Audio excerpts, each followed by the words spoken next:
Hello everyone, कैसे हैं आप सभी। उम्मीद करता हूं सभी स्वस्थ होंगे, ठीक होंगे और आपकी पढ़ाई भी सुचारू रूप से चल रही होगी। प्यारे बच्चों, आज हम आरो भाग 2 पुस्तक के चैप्टर संख्या 7 जो बादल राग कविता है जिनके लेखक हैं सूर्यकांत त्रिपाठी निराला जी, इनके बारे में हम लोगों ने जीवन परिचय बहुत ही विस्तार से अच्छे से पढ़ लिया था। इस कविता का सारांश हम लोगों ने पढ़ लिया था। आज हम इस कविता को सार पढ़ेंगे, यानी एक एक शब्द का अर्थ पढ़ते हुए भावार्थ हम लोग करेंगे, जिसे हम लोग व्याख्या भी कह सकते हैं।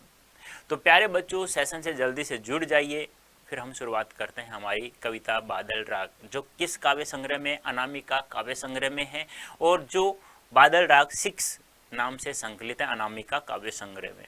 तो प्यारे बच्चों, सेशन से जुड़ जाइए, मजा आने वाला, बहुत अच्छी कविता है। आप सभी का हार्दिक अभिनंदन, स्वागत करूंगा हमारे यूट्यूब चैनल में अड्डा 24 क्लास 11th एंड 12th में। तो प्यारे बच्चों, बादल राग कविता है, इसमें कवि बादल को संबोधित किया है। और यह भी ध्यान रखना है, कवि का जो सूर्यकांत त्रिपाठी निराला जी, उनका प्रिय विषय भी क्या है, बादल ही है। ये भी आपको ध्यान में रखना है। आपसे पूछ लिया जाए किस कवि का प्रिय विषय बादल है, तो ध्यान रखना सूर्यकांत त्रिपाठी निराला जी। आपसे ये पूछा है तो सूर्यकांत त्रिपाठी निराला जी का प्रिय विषय कौन सा है, तो भी आपको याद रखना है, तो कौन सा है, बादल है। अब देखो, हमारी बादल राग कविता स्टार्ट हो रही है, एक ध्यान से पढ़ना है। तिरती है समीर सागर पर अस्थिर सुख पर दुख की छाया, जग के दग्ध हृदय पर निर्दय विप्लव की प्लावित माया, यह तेरी रन तरी भरी आकांक्षाओं से घन भेरी गर्जन से सजग सुप्त अंकुर, उर्मे पृथ्वी के आशाओं से नवजीवन की ऊंचा कर सिर ताक रहे ए विप्लव के बादल। देखो, एक एक शब्द का अर्थ बता रहा हूं, उसके बाद आप लोग ध्यान से इसे पढ़ना है। तीर्थी यानी तैरना, समीर यानी हवा, सागर यानी सागर, अस्थिर सुख कम समय वाला सुख, दुख यानी दुख छाया छाया, दग्ध यानी जला हुआ, जला हुआ, जग यानी संसार, निर्दय यानी जिसमें दया न हो, दया न हो, कहते हैं ना भाई कितना निर्दयी इंसान है, ऐसे कैसे बच्चे को पीट रहा है, इस प्रकार कहते हैं निर्दयी इंसान। विप्लव क्रांतिकारी, क्रांति, प्लावित यानी कि बहाकर ले जाने वाला, माया जिसे कहते हैं छल कपट, रणतरी, रणतरी यानी योद्धा, ओ सॉरी युद्ध की नौका, रण यानी युद्ध, तरी यानी नौका, ठीक है। आकांक्षा, आकांक्षा इच्छा, भेरी गर्जन यानी कि जिस प्रकार से युद्ध की शुरुआत होती है तो पहले सेना में क्या होता है, बड़े बड़े ढोल गर्जन, बड़े बड़े ढोल नगाड़े बजाए जाते हैं, तो उसे कहा गया है। सजग सुप्त अंकुर यानी कि सजग सुप्त अंकुर यानी कि वह अंकुर जो पृथ्वी के सीने को चीरकर ऊपर आना चाहता है, बाहर का वातावरण देखना चाहता है, उस अंकुर को कहा गया है। जैसे बीज डाल देते हैं, वह गल जाता है, गलने के बाद में वह फिर एक अंकुर के रूप में फूटता है, फिर वह पौधा बनता है। आशा इच्छा होती है, नवजीवन नया जीवन, ऊंचा कर सिर ताक रहे ए विप्लव के बाद, एक क्रांति दूत बादल है, क्रांतिकारी बादल, ठीक है। अब देखो, यहाँ पर आप लोगों शब्द को अर्थ नहीं समझ में, मैंने समझा दिया है, फिर भी समझ में न आए तो यहाँ देखो मैंने एक एक शब्द का अर्थ दिया हुआ है। तीर्थी तैरना, समीर हवा, पवन हवा, सागर समुद्र, अस्थिर अस्थायी, विप्लव क्रांति, बाढ़ दग्ध जला हुआ, निर्दय जिसमें दया न हो, प्लावित जलमगन डूबा हो, बहा दिया गया, माया छल होता है। इसी प्रकार से आप लोगों के सामने है। गर्जन तेज आवाज, सजग जगा हुआ, सुप्त सोया हुआ, और हृदय नवजीवन नया जीवन। अब हम इसको एक एक अर्थ हमने देख लिया है, अब इसकी व्याख्या देखते हैं हम कैसे करेंगे। देखो, कवि क्या कह रहा है, हे क्रांति दूत बादल, कवि क्या कह रहा है, हे क्रांति दूत बादल, जिस प्रकार से तू पूरे आकाश को ढक लेता है, तो ऐसा लगता है जैसे इस सागर पर, एक समुद्र पर एक हवा रूपी नौका तैर रही है। देखो, तीर्थी है समीर सागर पर, तीर्थी है समीर सागर पर, यानी कि हे क्रांति दूत बादल, जब इस पूरे आकाश को ढक लेता है तो ऐसा लगता है, ऐसा प्रतीत होता है जैसे हवा रूपी नौका इस समुद्र पर क्या कर रही है, तैर रही है। अस्थिर सुख पर दुख की छाया, और यह उसी प्रकार नजर आ रही है जिस प्रकार अस्थिर सुख पर यानी अस्थायी सुख पर दुख की छाया मंडराती हुई रहती है। जैसे कि मान लो हम लोग कहते हैं कि जो सुख होता है वो कम समय के लिए होता है और दुख ज्यादा समय के लिए होता है, तो उस सुख पर या दुख की माया मंडराती ही रहती है, ऐसे प्रतीत हमें हो रहा है। जग के दग्ध हृदय पर निर्दय विप्लव की प्लावित माया, हे बादल, हे क्रांति दूत बादल, इस संसार के जलते हुए हृदय पर निर्दय विप्लव की प्लावित माया, यानी कि इस जलते हुए संसार के इस जलते हुए हृदय पर तुम इतनी बारिश कर दो कि जैसे कि निर्दय विप्लव की प्लावित माया, जैसे कि जिसमें दया नहीं होती, जिस इंसान में जो मनुष्य को मार डालता है, उसी प्रकार तू भी इस जलते हुए हृदय को ठंडा करने के लिए इस पर तू अपने छल से, अपने माया के द्वारा इस जलती हुई धरती को तू क्या कर ले जा, बहा ले जा। यानी कि जिस प्रकार से जो कीचड़ होता है, कीचड़ के साथ जब तेज बरसात होती है तो उस पानी के साथ में पूरा का पूरा कीचड़ बहा ले जाता है, पानी बहा ले जाता है, उसी प्रकार तू भी इस संसार के जलते हुए हृदय पर अपनी माया के, अपने छल प्रपंच से, यानी कि अपने पानी से, अपने क्रांति दूर रूपी दूत बादल, जब तू बारिश करेगा तो बहुत तेज बारिश होगी, मूसलाधार बारिश होगी, उससे यह जलता हुआ हृदय संसार का यह भी क्या हो जाएगा, शांत हो जाएगा। यह तेरी रंतरी भरी आकांक्षाओं से, और यह जो तेरी आवाज है, जिस प्रकार से युद्ध में जाने से पहले सेना में एक ढोल नगाड़े बजते हैं, जोर जोर से बजते हैं, उसी प्रकार तेरी कड़कती हुई आवाज से भरी आकांक्षाओं से, घन भेरी गर्जन से सजा सुप्त अंकुर, और मैं पृथ्वी की आशाओं से, यानी कहने का तात्पर्य क्या है, जिस प्रकार तू जोर जोर से गर्जना करेगा, जो मरे हुए लोगों के, जो शोषित लोग हैं, उनकी इच्छाएं, जो कामनाएं हैं, वो जागृत हो जाएंगी। जिस प्रकार से घन भेरी गर्जन सजग सुप्त अंकुर, जिस प्रकार से एक सोया हुआ सैनिक भी ढोल गर्जना करके, नगाड़े जोर जोर से बजते जैसे जग जाता है, उसी प्रकार से जो पृथ्वी का सीना फाड़कर जो अंकुर पौधा बनना चाहता है, जो पृथ्वी से बाहर आना चाहता है, वह भी सजग हो जाएगा। जब तू जोर जोर से गर्जना करेगा, वो सोचेगा बारिश हो रही है, बादल आ रहे हैं, बारिश होने वाली है, चलो मैं भी बाहर का वातावरण देखना चाहता हूं। नवजीवन की ऊंचा कर सिर ताक रहे हे विप्लव के बाद, हे क्रांति रूपी दूत बादल, जो शोषित वर्ग है, जो लघु मानव है, जिसका शोषण हो चुका है, जिसमें हाड़ मांस बिल्कुल मात्र बचा हुआ है, वो शोषित वर्ग तुझे ताक रहा है, एक अपलग रूप से तुझे देख रहा है ऊंचा सिर करके। यानी कि वो कह रहा है कि हे बादल, तुम गरजो बरसो, जिससे हम भी एक नया जीवन प्राप्त हो सके, हम भी दुगनी मेहनत से इस पृथ्वी पर रहने के लिए बहुत ही मेहनत से बड़ा कार्य कर सके। समझ में आया? एक बार वापस देखना, डायरेक्ट समझा देता हूं एक बार।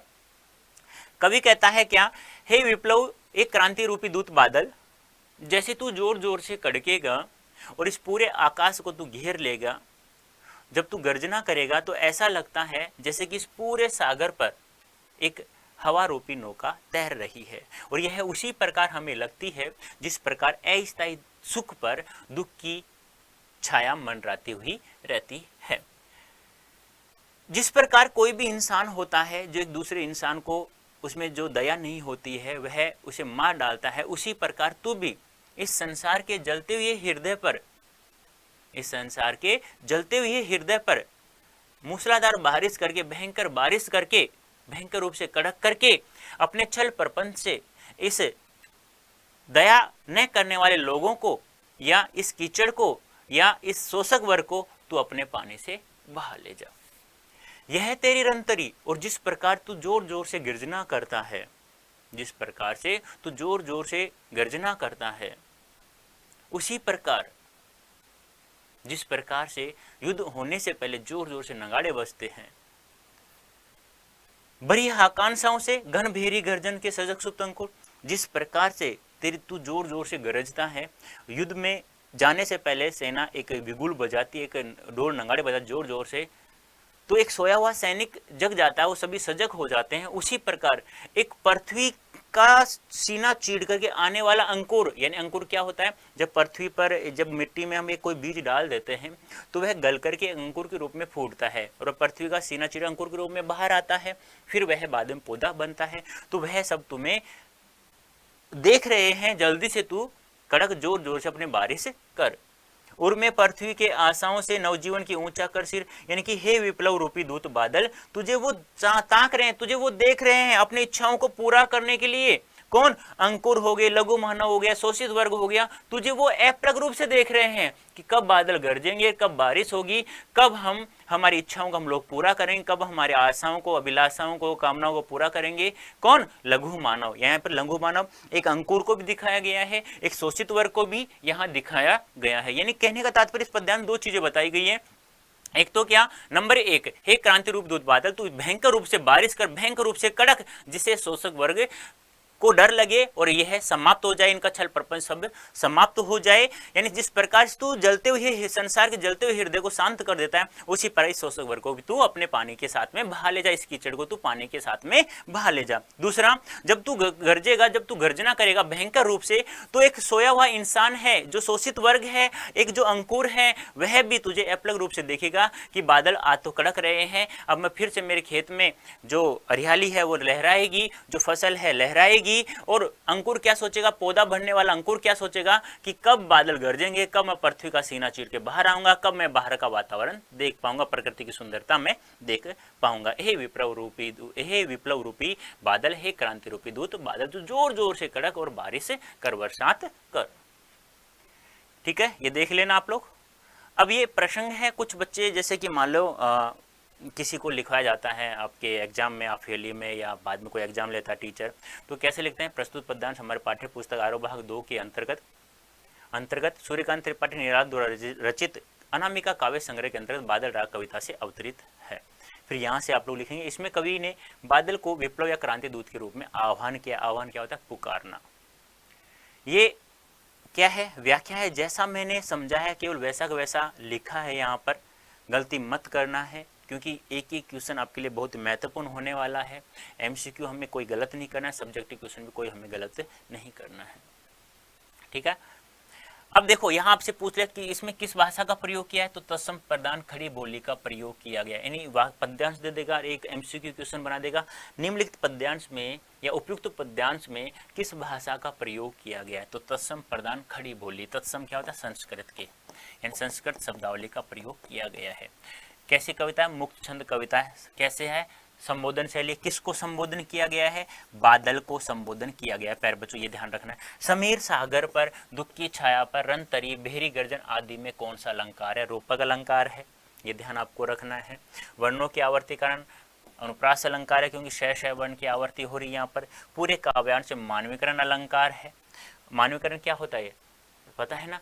किसी भी प्राकृतिक साधन द्वारा या साधनों द्वारा मनुष्य द्वारा कार्य करते हुए दिखाया जाता है, तो वहां पर मानवीकरण अलंकार है। बादल को क्रांति दूत के रूप में चित्रण किया गया। यहाँ पे यानी पूछ ले, डायरेक्ट पूछे कि इस कविता में किसे संबोधित किया गया? बादल को। यही महत्वपूर्ण क्वेश्चन बनता है यहाँ पर। संबोधन शैली के साथ में पूछा जाएगा किसको संबोधित किया गया है। ठीक है, हाँ एक बात हमेशा ध्यान रखना, मानवीकरण अलंकार जैसे कि यहाँ कहा गया है ना, जिस प्रकार निर्दयी लोग होते हैं, जिसमें दया नहीं होती है, वो लोगों का ऐसे ही मार डालते हैं, अपने छल मायापन से लोगों को अपने साथ बहा ले जाते हैं, उसी प्रकार तू भी है बादल बरस और इस कीचड़ को, इस शोषक वर्ग को तू भी बहा ले जा। तो यहाँ पूरे काव्यांश में मानवीकरण अलंकार का प्रयोग किया गया है। फिर है, फिर बार बार गर्जन वर्षन है मूसलाधार, हृदय थाम लेता संसार, सुन सुन घोर वर्जन हुंकार, असनिपात से सापित उन्नन सत वीर, छत विसत हत अचल शरीर, गगन स्पर्शी स्पर्शा धीर। देखो यहाँ पे मैंने एक एक शब्द का अर्थ दिया हुआ है, आप लोग देख लेना, मैं यहाँ पर आप लोगों को समझा देता हूँ। फिर बार बार गर्जन वर्षन मूसलाधार, कवि कह रहा है कि हे बादल तू फिर से चारों तरफ से घूम घूम करके बार बार जोर जोर से गर्जना कर, जोर जोर से कड़क, तेरे अंदर जो वज्र हुंकार है, जो कठोर आवाज है, उसको बाहर निकाल और बारिश के द्वारा एक मूसलाधार बारिश कर, बहुत तेज बारिश कर, जिस प्रकार से हृदय थाम लेता संसार, सुन सुन घोर वज्र हुंकार। यानी कि जब तू जोर जोर से भयंकर रूप से गरजेगा, बहुत तेज आवाज करेगा, तो यह संसार है ना, यह डर के मारे अपने हृदय को थाम लेगा। यानी कि बहुत तेज डरा हुआ है, क्योंकि शोषक वर्ग से उसका शोषण कर रहा है। तो डरे हुए लोग और भी डरेंगे और शोषक वर्ग कुछ ज्यादा डरेगा। और तू जो भयंकर गरजेगा तो शोषित वर्ग नहीं डरेगा बिल्कुल भी, वह तो उसको पता है मेरे पास खोने के लिए कुछ भी नहीं है। तो हे बादल तू भयंकर रूप से जोर जोर से कड़क और मूसलाधार बारिश कर, जिससे यहाँ पर जो जमींदार वर्ग है, जो शोषक वर्ग है, वह डर के मारे, भय के मारे अपने हृदय को थाम ले, पकड़ ले, क्योंकि उसे बहुत तेज डर लग रहा है। वह सोच रहा है कि मैंने जितना धन इकट्ठा किया है वह सब अब समाप्त हो जाएगा। असने पासे सापे उन्नत सत वीर, छत विछत हत अचल शरीर, अचल यानी पर्वत, ये ध्यान रखना है।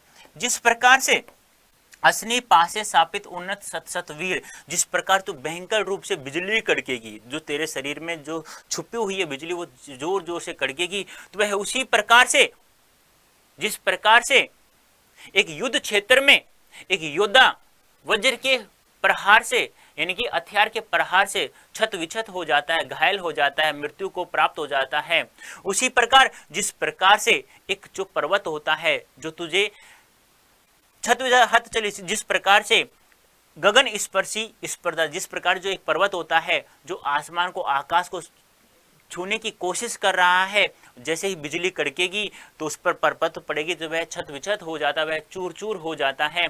उसी प्रकार से यह जो योद्धा है युद्ध क्षेत्र में, वह भी वज्र के हुंकार से मृत्यु को प्राप्त हो जाता है। उसी प्रकार यहाँ जो शोषक वर्ग, पृथ्वी पर उपस्थित जो शोषक वर्ग है, वह भी तेरे गर्जना से, तेरी बारिश से, मूसलाधार बारिश से वह भी क्या हो जाएगा, छत विछत हो जाएगा, यानी मृत्यु को प्राप्त हो जाएगा। वह तू अपने उसे पानी के भाव से, गर्जना के भाव से उस शोषक वर्ग को तू बहा ले जा सकता है। हे क्रांति रूपी दूत बादल, तू जोर जोर से बार बार तेज गर्जना कर, जिससे मूसलाधार बारिश होगी, और यह जो शोषक वर्ग वह अपना, यह संसार में जो शोषक वर्ग वह अपना हृदय थाम लेगा, और तेरी जोर जोर हुंकार से, वज्र हुंकार से वह हृदय अपने को थामे हुए, अपने भय से डरे हुए हैं। जिस प्रकार से तू जोर जोर से गर्जना करेगा, जो तेरे अंदर, शरीर के अंदर बिजली छिपी हुई, तो बाहर कड़क कड़क के वो गरजेगी, चमकेगी। जिस प्रकार से एक पर्वत है जो आसमान को स्पर्श करने की चेष्टा रखता है, जो स्पर्श करने को, छूने को कोशिश कर रहा है, जो बिजली चमकेगी, कड़केगी, तो जिस प्रकार जो पर्वत है, स्पर्शाधीर जो पर्वत है वह छत विछत हो जाता है, चूर चूर हो जाता है, उसी प्रकार शोषक वर्ग भी चूर चूर हो जाएगा। और वह उसी प्रकार चूर चूर होगा जिस प्रकार से एक युद्ध क्षेत्र में एक योद्धा वज्र के प्रहार से छत विछत हो जाता है, घायल हो जाता है, मृत्यु को प्राप्त हो जाता है, शहीद हो जाता है। उसी प्रकार हे क्रांति रूपी दूत बादल, तू जोर जोर से कड़क और मूसलाधार बारिश कर, जिससे शोषक वर्ग का क्या हो जाए, अंत हो जाए। सीधी सी बात है, इस पूरी कविता में एक ही बात बताई गई है, क्या कि कवि बादलों को संबोधित करता है गर्जना के रूप में, क्रांति रूपी दूत के रूप में, जिससे कि शोषक वर्ग का क्या हो, समाप्त हो, और जो शोषित वर्ग है वह सर उठा करके जी सके, उनमें नया जीवन प्राप्त हो सके। शब्दार्थ देख लीजिएगा, सब आपके सामने लिखा हुआ है। ये व्याख्या है जो मैंने लिखा है प्यारे बच्चों, वही है, सेम की सेम है। एक बार आप लोग देख लीजिएगा इसे, ठीक है। और ये मैं समझा चुका हूँ, संबोधन शैली, फिर भी बार बार में पुनरुक्ति प्रकाश अलंकार है। यहाँ पे देखो सत सत, सुन सुन, बार बार, ये यानी कि किसी भी शब्द की 2 बार आवर्ती होती है और उन शब्दों का अर्थ समान होता है तो वहाँ पुनरुक्ति प्रकाश अलंकार होता है। हृदय थामना, यहाँ मुहावरे का प्रयोग हुआ है, ठीक है। कवि ने बादल क्रांति रूपी विद्रोह का प्रतीक बताया गया है। देखो आगे देखो, हंसते हैं छोटे पौधे लघुबार, सस्य अपार, हिल हिल खिलखिल हाथ हिलाते, तुझे बुलाते, विप्लव रव से ही छोटे ही शोभा पाते। देखो यहाँ पर क्या कहा गया, यहाँ पर कवि कहा है जो छोटे लोग हैं, जो लघु मानव है, जो शोषित वर्ग है, उनके बारे में कहा गया है कि जब तू हे बादल जोर जोर से कड़केगा, भयंकर रूप से गर्जना करेगा, भयंकर रूप से मूसलाधार बारिश करेगा, जो शोषित वर्ग है, जो छोटा मानव है, जिसे संसार के शोषक वर्ग ने दबा रखा है, वह तुझे बार बार अपने हाथ हिलाते हुए तुझे बुला रहा है, अपने रूप से तुझे देख रहा है, और वही शोभा पाते हैं इस पृथ्वी पर। उसे डर बिल्कुल भी नहीं है कि हमें तू जोर जोर से गरजेगा तो हमारे साथ कुछ ऐसा नहीं है कि जिससे कि वो धन है इकट्ठा नहीं है हमारे पास जिससे वो बह जाए। डरेगा कौन? केवल शोषक वर्ग डरेगा। तो यहाँ कवि क्या कह रहा है, हंसते हैं छोटे पौधे लघुबार, सस्य अपार, यानी कि जो छोटे छोटे पौधे हैं, जब तू जोर जोर से गर्जना करेगा, भयंकर रूप से आंधी तूफान चलेगा, तो वो हिलते हुए खिल खिल कर हाथ हिलाएंगे, जैसे कि पौधे हैं वो हिलेंगे। तो ऐसा लग रहा है कि ये पौधे हैं ना जो हाथ हिलाते नजर आ रहे हैं। यहाँ मानविकरण अलंकार, हाथ हिलाता कौन है? मनुष्य हिलाता, इंसान हिलाता, यहाँ पौधों को हाथ हिलाते हुए दिखाया गया है, तो यहाँ मानविकरण अलंकार भी है।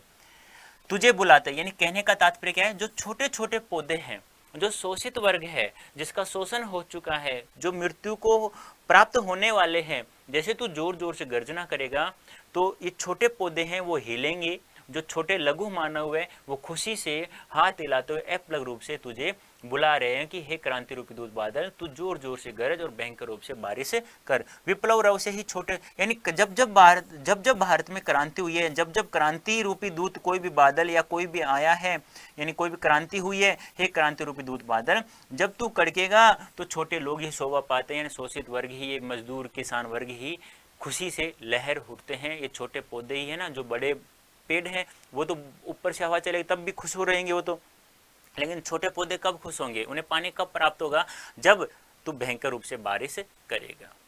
यानी इसमें एक ही चीज दिखाई गई है कि यहाँ शोषित वर्ग है, जो पौधे हैं, पौधे के रूप में शोषित वर्ग को यहाँ दिखाया गया है, और हाथ हिलाते हुए नजर आ रहा है कि जैसे हवा चलेगी तो पौधे हिलेंगे, तो ऐसा नजर आ रहा है कि हे बादल, ये छोटे छोटे पौधे हैं, ये तुझे बुला रहे हैं। ठीक है, ये ध्यान रखना है, ये व्याख्या है। नेक्स्ट है प्यारे बच्चों, अटालिका नहीं है रे आतंक भवन है, सदा पंख पर ही होता जल विप्लव प्लावन है, क्षुद्र प्रफुल्ल जलद से सदा झलकता नीर, रोग शोक में भी हंसता शैशव का सुकुमार शरीर। यहाँ बताया गया है अटालिका होता है बड़े बड़े भवन, यानी कि बड़े बड़े भवन, जो भवन बने हुए ना बड़े बड़े, उनके लिए कहा गया है। कवि कह रहा है कि ये जो राजा महाराजाओं के जो शोषक वर्ग है, जो उन्होंने शोषितों का शोषण कर करके अपने अपने सुखों का इकट्ठा किया है, बड़े बड़े महल बनाए, अब ये गरीबों के लिए, शोषित वर्ग के लिए ये भवन नहीं है, अब ये उनके लिए आतंक भवन हो गए, भय के भवन हो चुके हैं। यानी कि जैसे ही गरीब व्यक्ति बड़े बड़े भवनों को देखता है तो उन्हें डर लगता है, अरे वाह, यहाँ तो जाना भी बेकार, इसको देखना भी बेकार, क्योंकि वो इससे डरे हुए हैं। यानी कि ये बड़े बड़े भवन नहीं है, ये शोषक वर्ग के जो बड़े बड़े हवेलियां हैं, बड़े बड़े भवन है, ये भवन नहीं है, अब ये क्या है, हमारे लिए आतंक भवन बन चुके हैं। सदा पंख पर होता जल विप्लव प्लावन, क्षुद्र प्रफुल्ल जल से, यानी जिस प्रकार से हे विप्लव रूपी दूत बादल, हे विप्लव रूपी दूत बादल, तू भयंकर रूप से गर्जना कर, भयंकर रूप से मूसलाधार बारिश कर, बहुत तेज बारिश कर, जिससे कि जो कीचड़ है, जो तेरे जल पलावन से, तेरे जल से, यानी कि जहां पर भी कीचड़ इकट्ठा होता है तू भयंकर रूप से बारिश करेगा, तो इस तेरे जल के साथ ही इस कीचड़ को भी तू बहा ले जाएगा। क्षुद्र प्रफुल्ल जल से, ये लेकिन जो ये जलज है, जो एक कमल है, इस पर जैसे ही जल गिरेगा तो यह जलज, यह जो कमल है, यह क्या हो जाएगा, इसके पत्तियों पर जैसे जल पड़ेगा तो उस पर जल छलकेगा और वह बहुत ही खुश होता है। यहाँ दो चीजें दी गई हैं, क्या कि जैसे ही बादल बारिश करेंगे तो कमल के पौधे पर, पत्तियों पर जैसे जल पड़ेगा तो जल छलकेगा, जिससे कि वह कमल का फूल, तो कमल का पौधा है वह तो खुशी से झूम उठेगा। और दूसरा क्या है, दूसरा यहाँ है जैसे ही कहीं कीचड़ है तो जल के साथ वह कीचड़ बहा ले जाएगा। कहने का तात्पर्य क्या है कि जैसे भारी बारिश होगी तो शोषक वर्ग का विनाश हो जाएगा, जो शोषक वर्ग ने जो धन इकट्ठा कर रखा है, जो भवने बना रखा है मोटे मोटे, वो सब बह जाएंगे। ये दोनों चीजें यहाँ पे है। पंख यानी कीचड़ जो होता है वह शोषक वर्ग के लिए आया है यहाँ पर, ये अभी आपको ध्यान रखना है। और जलज यहाँ कमल के लिए आया है। जिस प्रकार से, यानी कि अब देखो यहाँ पर शोषक वर्ग बह रहा है और यहाँ पर कमल खुश हो रहा है, इसी प्रकार जिस प्रकार से शैशव का सुकुमार शरीर, यानी शैशव क्या होता है, यहाँ बच्चे के रूप में, जिस प्रकार से एक बच्चा होता है उसका शरीर होता है वह सुकुमार कोमल होता है, उसे पता नहीं होता रोग शोक, यानी कि रोग और शोक, रोग शोक क्या होता है, शोक होता है दुख, रोग शोक यानी कि सुख दुख में उसे नहीं पता होता कि अब क्या हो रहा है क्या नहीं हो रहा, लेकिन वह उसका कोमल शरीर है, उसके हाव भाव बहुत अच्छे हैं, तो उसे नहीं पता दुख है सुख है, लेकिन वह उसका शरीर है वह हमेशा हंसते हुए नजर आता है। एक बच्चा है ना, चाहे आपके घर में किसी की मृत्यु हो जाए ना तो बच्चा हंसता रहेगा, उसे नहीं पता है क्या हो गया है, और जो खुशी होगी ना तब भी वह हंसेगा, क्योंकि उसे नहीं पता होता कि यह सुख है या दुख का मौसम है, कैसा वातावरण हो रहा है, लेकिन फिर भी उसका कोमल शरीर है, वह हमेशा हंसता ही रहता है। तो कवि यहाँ क्या कहने का तात्पर्य कर रहा है, कवि कह रहा है कि ये जो भवन है, बड़े बड़े भवन हैं, ये अब गरीबों के लिए आतंक भवन हो गए हैं, और तू जोर जोर से बारिश करेगा तो इस जल के साथ में यह कीचड़ है, यह जो बहा ले जाएगा, कीचड़ को भी अपने साथ बहा ले जाएगा जल, अर्थात शोषकों को बहा ले जाएगा, जो बड़े बड़े भवन हैं उनको वो विनाश कर देगा। लेकिन यही जल जब कमल की पत्तियों पर पड़ता है तो वह उस पर जल हमेशा छलकता है, तो कमल क्या हो जाता है, खुश हो जाता है। जिस प्रकार से एक बच्चे का जो शरीर होता है वह हमेशा रोग शोक में सुख दुख में हंसता रहता है, उसे नहीं पता होता क्या दुख है क्या सुख है, लेकिन उसका शरीर है प्यारे बच्चों हमेशा हंसता ही रहता है। देख लेना, ये मैं समझा चुका हूँ सब, ये आपके सामने इसलिए लिखा है कि कहीं गलती से तुम लोग गलत न कर दो। यहाँ पे ये ध्यान रखना है, जलज यहाँ पर शोषित वर्ग का प्रतीक है, और पंख आया ना, कीचड़ जो आया था वो शोषक वर्ग का प्रतीक है, ये आपको ध्यान में रखना है। अटालिका नहीं है रे, ये तो हो चुका है, ठीक है, कोई नहीं, दोबारा से आ गया, कोई नहीं, आप देख लेना। नेक्स्ट देखो, रुद्ध कोश है, क्षुब्ध तोष है, अंगना अंगन में लिपटे भी आतंक अंक पर कांप रहे हैं, धनी वज्र गर्जन से बादल त्रस्त नयन मुख ढांप रहे, यानी कि यह पूरा का पूरा शोषक वर्ग के लिए आया है, जो शोषक वर्ग होता है ना उसके लिए आया है। क्या कह रहा है कवि, क्या कह रहा है सुनो, इसमें कवि कह रहा है कि जो शोषक वर्ग है ना वो डरा हुआ है, वह अपनी प्रियसी अपनी पत्नी के अंग से लिपटा हुआ है, उसकी गोद में है, लेकिन फिर भी वह अपनी आंखों को ढक रहा है क्योंकि उसे बहुत ज़्यादा भय है। भय क्यों है, डर क्यों है, क्योंकि रुद्ध कोश है, रुद्ध कोश, कोश यानी खजाना, और रुद्ध यानी रुका हुआ, क्षुब्ध तोष यानी संतोष, क्षुब्ध यानी कि शांत बिल्कुल, अंगना अंगन यानी कि अंगना यानी कि अपनी स्त्री के अंग से, स्त्री के अंग से लिपटे भी आतंक भवन पर कांप रहे हैं। अब देखो कवि क्या कह रहा है कि जो शोषक वर्ग है, जिन्होंने शोषितों का शोषण कर करके जो खजाना इकट्ठा किया है, उसे रुका हुआ देख करके, उसे रुका हुआ देख करके उन्हें संतोष नहीं है, उन्हें संतोष, उनका संतोष गायब हो चुका है, वो खुश बिल्कुल भी नहीं है।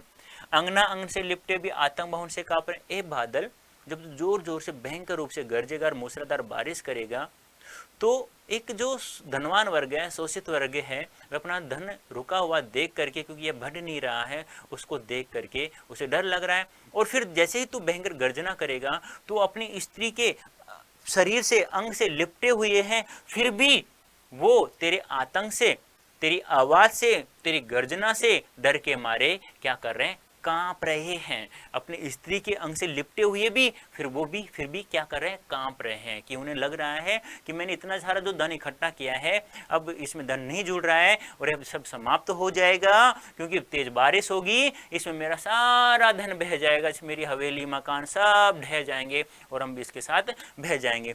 फिर भी वह तू भयंकर रूप से गर्जना करेगा, तो अपनी स्त्री के अंग से लिपटे हुए हैं वो, लेकिन फिर भी वो क्या कर रहे हैं, कांप रहे हैं तेरी भयंकर रूप से गर्जना से।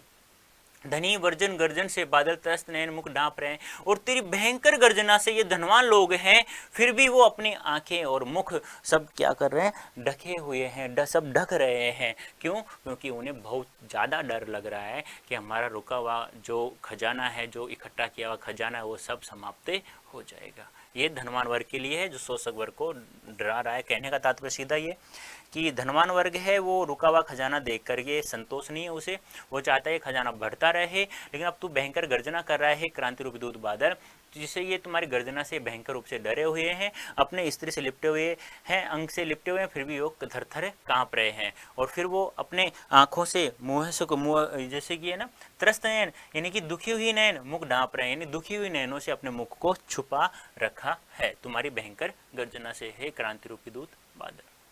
देख लेना, ये सब लिखा हुआ है, एक एक शब्द का अर्थ मैंने लिखा है प्यारे बच्चों, ध्यान से समझना इस अच्छे से, ये व्याख्या है, ठीक है। आगे देखिए, जीर्ण भाऊ है सीन शरीर, तुझे बुलाता कर्षक अधीर, हे विप्लव के वीर। यही देखो एक बार, इसी को देखो, ये शोषक वर्ग के लिए है, सॉरी शोषित वर्ग के लिए, शोषित वर्ग यानी किसान, मजदूर आदि। अब कवि कह रहा है कृषक यानी किसान, अधीर यानी व्याकुल, झीन यानी कमजोर, बाहु यानी बुझा, बुझा होती है ना, सीन यानी टूट चुका है, शरीर यानी शरीर, यानी क्या कवि क्या कह रहा है, हे क्रांति रूपी दूत बादल, हे क्रांति रूपी दूत वीर यानी अर्थात बादल, तू भयंकर रूप से गर्जना कर।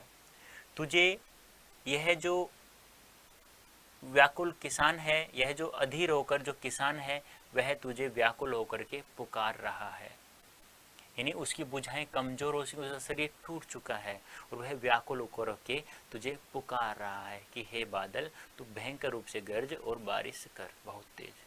यानी कवि क्या कह रहा है, हे विप्लव रूपी, हे क्रांति रूपी दूत बादल, हे विप्लव रूपी दूत बादल, इस किसान की बुझाएं कमजोर हो चुकी हैं, इसका शरीर टूट चुका है, शोषकों ने इसका शोषण कर करके इसको कमजोर कर दिया है। अब यह जो किसान है तुझे अधीर होकर के, व्याकुल होकर के तुझे बुला रहा है। समझ में आ गया? हे क्रांति रूपी दूत बादल, यह किसान है, इसकी बुझाएं कमजोर हो चुकी हैं, इसका शरीर टूट चुका है, शोषकों ने इसका शोषण करके इसे कमजोर कर दिया है। अब तुझे यह अधीर होकर के, व्याकुल होकर के तुझे बुला रहा है। चूस लिया है उसका सार, हाड़ मात्र ही आधार है जीवन के पारावर। यानी पारावर यानी समुद्र, यानी कि बादल भी ले सकते हैं यहाँ पे। तो हे जीवन रूपी पारावर, हे जीवन रूपी बादल, तू एक शोषित वर्ग को जीवन दे रहा है, नव जीवन दे रहा है, उसकी जिजीविका को जगा रहा है।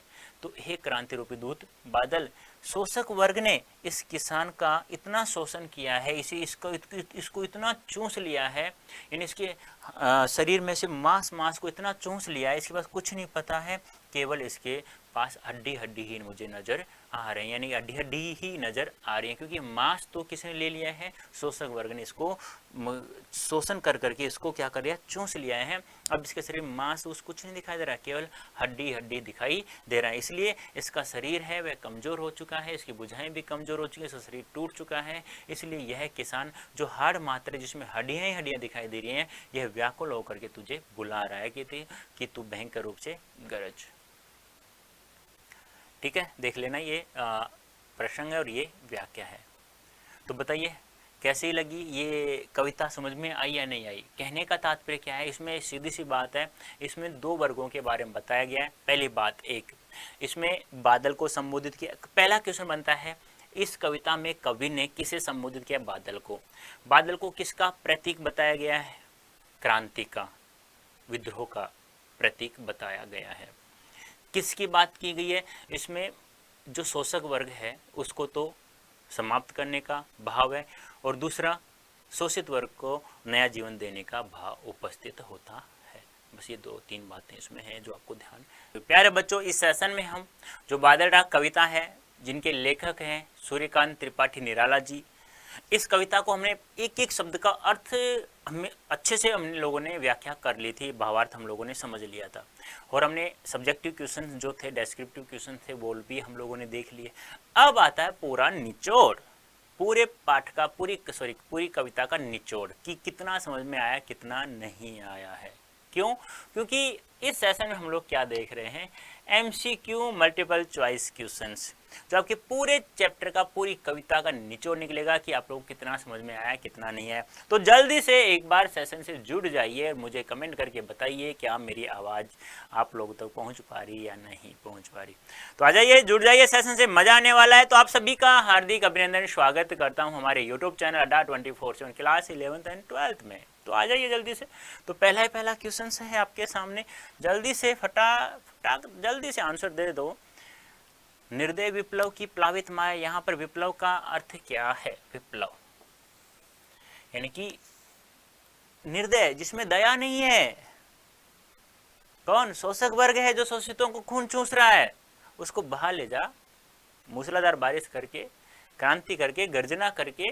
तो विप्लव का अर्थ यहाँ क्या है प्यारे बच्चों? क्रांति। ध्यान रखना है, विप्लव क्या है? क्रांति। और माया क्या होता है? छल प्रपंच।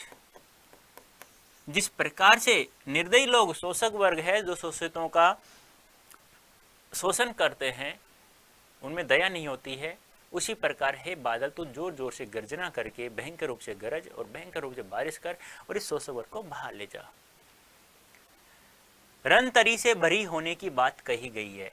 रन तरी से भरी होने की बात कही गई है किसके लिए? खाद्य से, आकांक्षाओं से, पानी से, धन से। रन तरी से भरी यानी कि युद्ध की नौका, कैसे भाई? हवा रूपी नौका तैर रही है, जिस प्रकार से अस्थिर सुख पर दुख की छाया। तो किसकी बात कही है? आकांक्षाओं, इच्छाओं, अभिलाषा। आकांक्षा क्या होती है? इच्छा, कामना, अभिलाषा। याद रखना, इनको सबको याद पूछा जा सकता है। नेक्स्ट है क्रांति संसार में क्या लाती है? यानी जब जब देश में पहली पहली क्रांति 1857 की क्रांति, फिर क्रांति का दे दिया आंदोलन का रूप। तो महात्मा गांधी ने कितने आंदोलन किए भाई? बहुत सारे किए हैं, ठीक है। हाँ, तो क्रांति संसार में क्या लाती है? दुख अशांति लाती है, सुख शांति लाती है, सुख अशांति लाती है, दुख और शांति लाती है। तो जब जब देश में क्रांति हुई ना प्यारे बच्चों, कुछ अच्छा ही हुआ है देश के लिए। और जब जब क्रांति हुई है ना, तो जो शोषक वर्ग ना, जो गरीब लोग हैं, मजदूर लोग हैं, जो मजदूरी गरीबी लोग हैं, जो 2 वक्त की रोटी के लिए इतना कुछ मेहनत करते हैं, फिर को 2 समय की रोटी उन्हें प्राप्त नहीं होती है, तो उनके लिए क्या होगा? सुख और शांति प्राप्त होगी, ठीक है। हाँ, नेक्स्ट,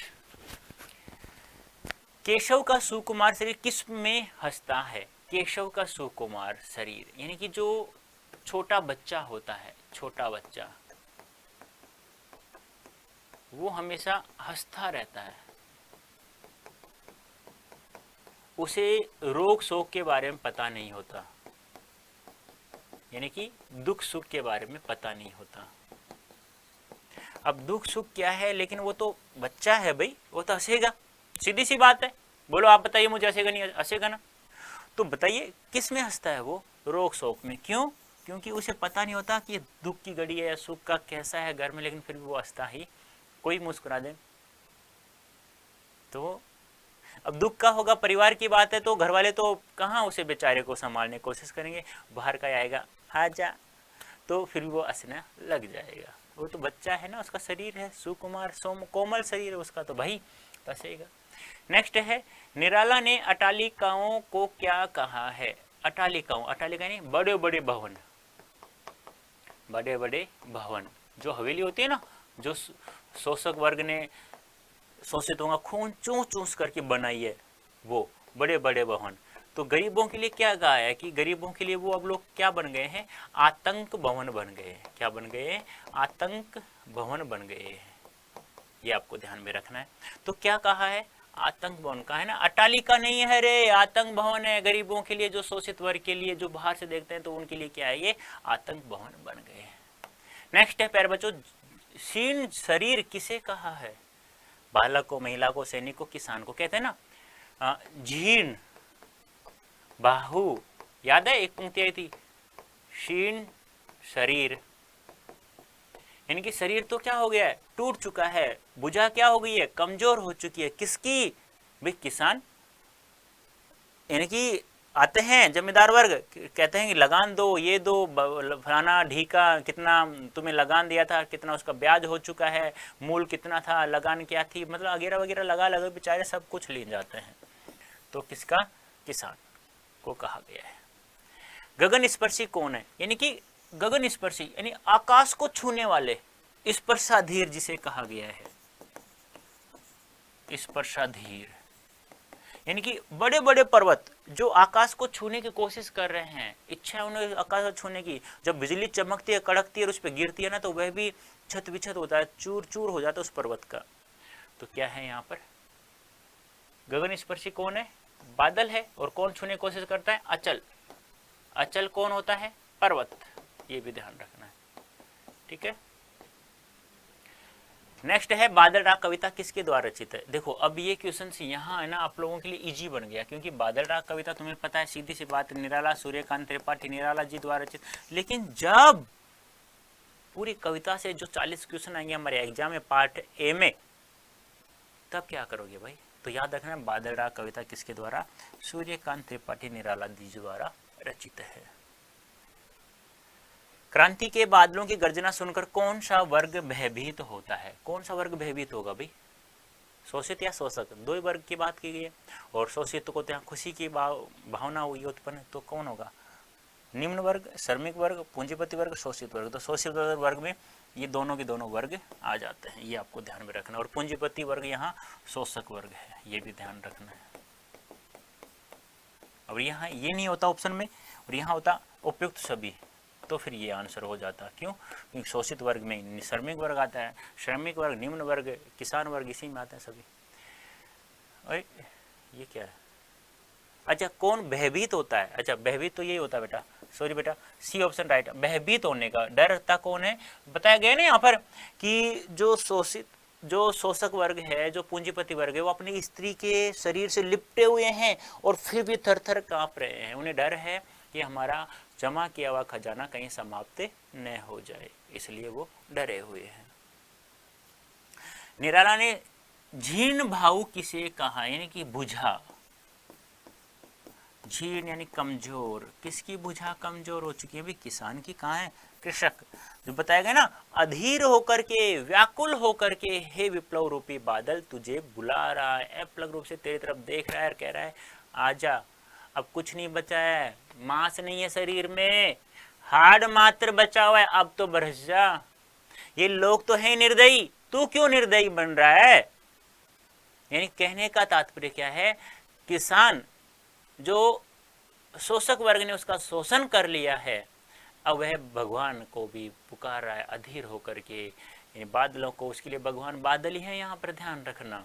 वो व्याकुल होकर पुकार रहा है कि तू क्यों निर्दयी बन रहा है? यहाँ तो लोग तो निर्दयी हैं, तू क्यों निर्दयी बन रहा है? तू क्यों हमें तड़पा रहा है? अच्छा मार ही दे, हम मर तो सकते नहीं अपने आप, तू ही मार दे।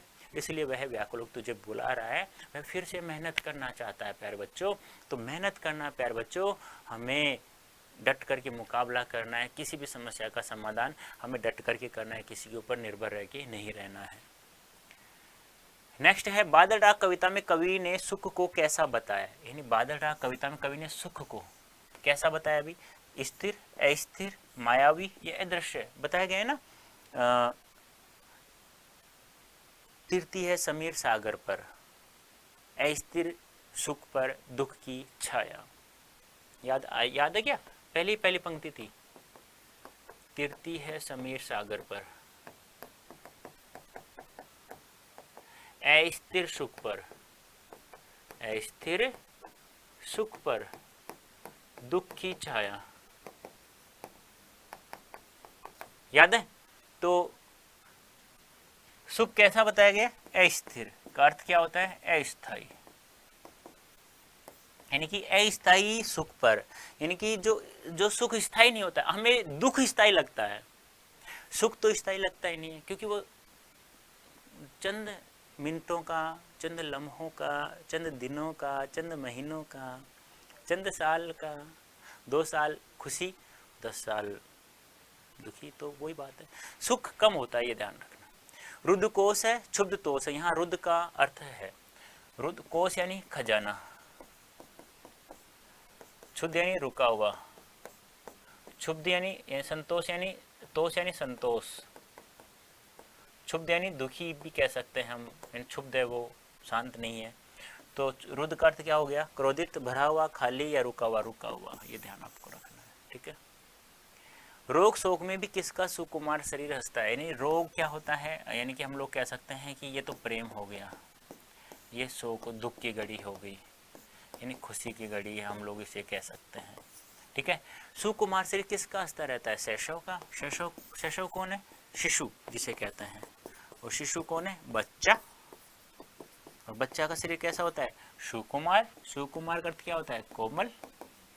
ये आपको ध्यान में रखना है, क्योंकि वह हमेशा हंसता ही रहता है, क्योंकि उसे सुख दुख के बारे में नहीं पता होता। रुद्र घोष है, घोष नहीं है, कोष। क्षुब्ध तोष में क्षुब्ध का अर्थ क्या है? खिन्न, हृदय, किसान। क्षुब्ध क्या होता है? खिन्न होता है, ये आपको ध्यान में रखना है। जल विप्लव प्लावन हमेशा किस पर होता है? जल विप्लव प्लावन हमेशा किस पर होता है? जमीन पर, वायु पर, कीचड़ पर, नभ पर। जल विप्लव प्लावन, प्लावन यानी बहा ले जाना, क्रांति रूपी रूप में। जैसे बारिश, मूसलाधार बारिश होगी तो पंख कीचड़ को क्या ले जाता है? बहा ले जाता है। और यहाँ पंख कीचड़ किसका प्रतीक है? शोषक वर्ग का प्रतीक है। तो कीचड़ पर हमेशा जल विप्लव प्लावन हमेशा होता है। निराला ने अटालिकाओं को क्या कहा है? अभी बताया था, अभी क्या बताया था? बताओ जल्दी से मुझे, क्या बताया था? अभी आतंक भवन बताया था गरीबों के लिए। कवि बादल का आह्वान किस रूप में करता है? कवि बादल का आह्वान, आह्वान क्या होता है? पुकारना। किस रूप में करता है? वर्षा, क्रांति, मजबूरी या शांति? बताया गया ना। बादल यहाँ किसका प्रतीक है? क्रांति का प्रतीक है, ध्यान रखना, गलती मत कर देना प्यारे बच्चों। बहुत ये पूछा जा सकता है कि इस कविता में, बादल राग कविता में, बादल को किसका प्रतीक बताया गया है? तो ध्यान रखना, क्रांति का प्रतीक बताया गया है। मानव जीवन में किस छाया का आवागमन चलता रहता है? मानव जीवन में किस छाया का? दुख सुख की, शांति अशांति, स्थिर अस्थिर और गतिहीन गतिशील, किसका आवागमन चलता रहता है? किसकी छाया? स्थिर सुख पर दुख की छाया, रोग शोक में सुकुमार का शरीर हंसता रहता है। याद है आपको? याद है? सुख कम दिनों को होता है, अभी छाया हमेशा आवागमन किस पर चलता रहता है? दुख सुख की। आज दुख है कल दुख, आज सुख है कल दुख है, फिर क्या कल दुख है तो आज सुख है, इस प्रकार से। क्रांति का सबसे अधिक लाभ किसे मिलता है? किसे मिलता है? अभी लघु मानव को। और लघु मानव किस रूप में दिखाया गया है? छोटे पौधे के रूप में, या कह सकते हैं अंकुर के रूप में, ठीक है। और जो जिसमें कौन आता है? किसान वर्ग, मजदूर वर्ग, कह सकते हैं ना, शोषित वर्ग जिसे कहते हैं। तो धनी, छात्र, मध्य, निम्न वर्ग आ गया। बस सीधी सी बात है। देखो, निम्न वर्ग हो गया, किसान वर्ग हो गया, मजदूर वर्ग हो गया, श्रमिक वर्ग हो गया, ये सभी इसी में आते हैं, ये आपको ध्यान में रखना है। अंगना अंगन से लिपटे कौन का? अंगना अंगन, अंग यानी शरीर, अंगना यानी कि स्त्री, प्रियसी, प्रेमिका, पत्नी, कुछ भी कह दो भाई। कौन लिपटे हुए कांप रहे? थर थर कांप रहे, यानी कि स्त्री के अंग से लिपटे हुए फिर भी कांप रहे हैं। कौन कांपता है? अभी धनी वर्ग कांपता है। क्यों?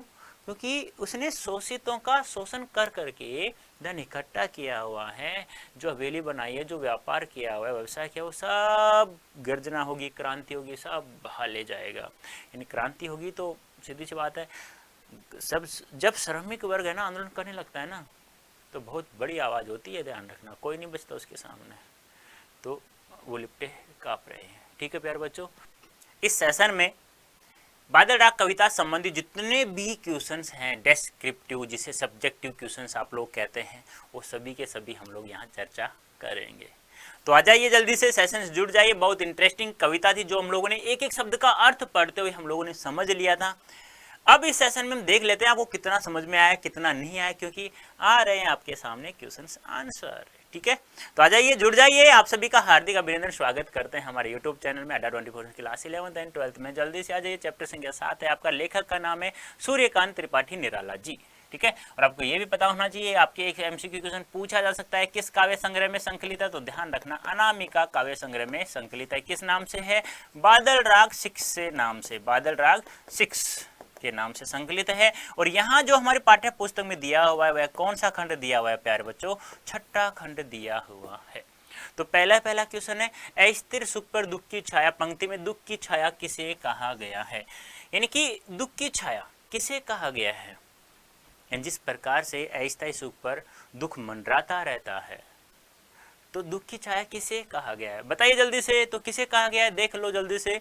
लघु मानव, शोषित वर्ग, जिसे कवि ने दुख की छाया मानव जीवन में आने वाले दुखों कष्टों को कहा है।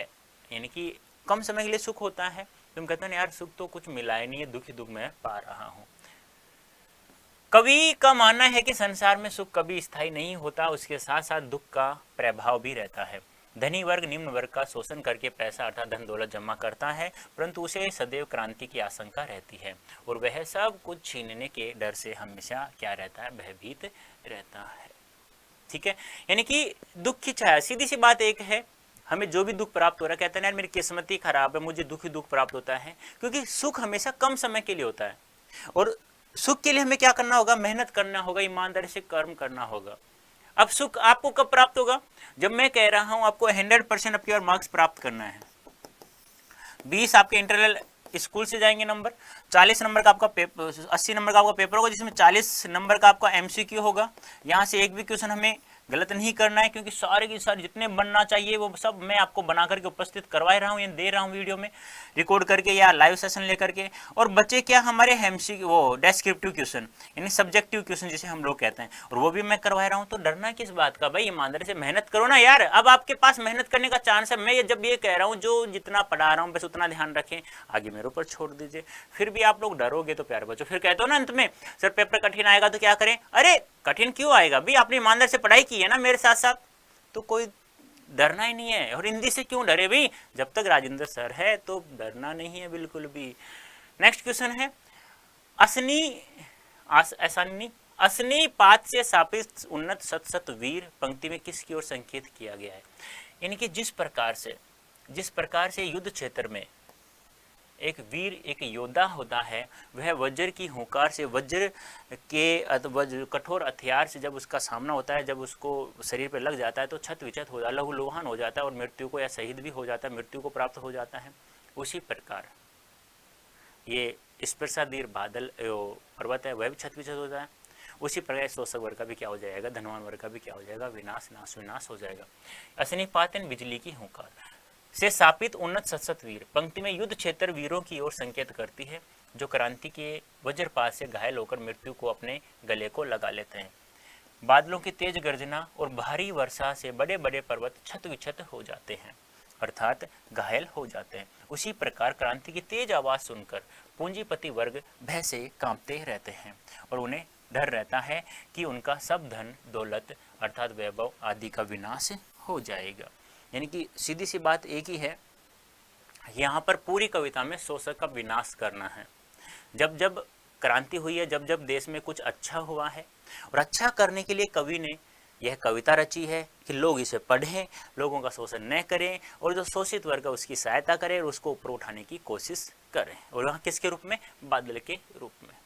नंबर 3 है विप्लव रव से ही छोटे शोभा पाते हैं। पंक्ति विप्लव रव से क्या तात्पर्य है और छोटे ही शोभा पाते, ऐसा क्यों? ये क्वेश्चन है ना प्यारे बच्चों 101% आएगा आपके एग्जाम में, 101% आएगा। ध्यान रखना, आज कह रहा हूं ध्यान रखना, हाँ आज कह रहा हूं तो ध्यान रखना, इसका स्क्रीनशॉट ले लेना, ठीक है।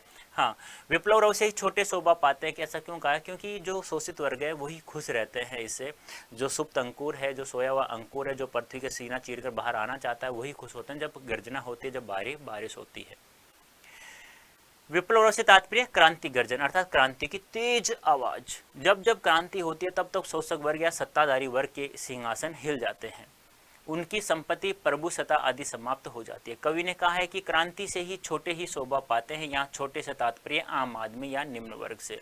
आम आदमी ही शोषण का शिकार होता है, उसको क्रांति के डर, उसे क्रांति से डर नहीं लगता, क्रांति से उसका कुछ भी छीनता हुआ दिखाई नहीं देता है, अपितु उसे कुछ अधिकार मिलते हैं, उसका शोषण समाप्त हो जाता है। क्रांति के बाद उनमें भी सर उठाकर जीने का साहस हो जाता है। यानी कि आपको पता है जब जब क्रांति हुई है ना, धनवान वर्ग का ही नुकसान हुआ है, क्योंकि जो वो शोषण किसका किया है, गरीबों का, किसानों का, मजदूरों का। कहते हैं ना कि एक मजदूर को 400-500 रुपये मिल रहे हैं और वो भी समय पर नहीं मिल रहे हैं। एक धनवान के पास जाते हैं तो वह भी उसे दो गालियां देकर के फिर 500 के 300 रुपये देता है, तो उसका खून चूस रहा है वो। अब क्रांति होगी, बाढ़ आएगी, जब क्रांति होगी तो कौन करेगा, गरीब लोग ही करेंगे, और तो कौन करेगा भाई जब एकजुट होकर के, तो नुकसान किसको होने वाला है।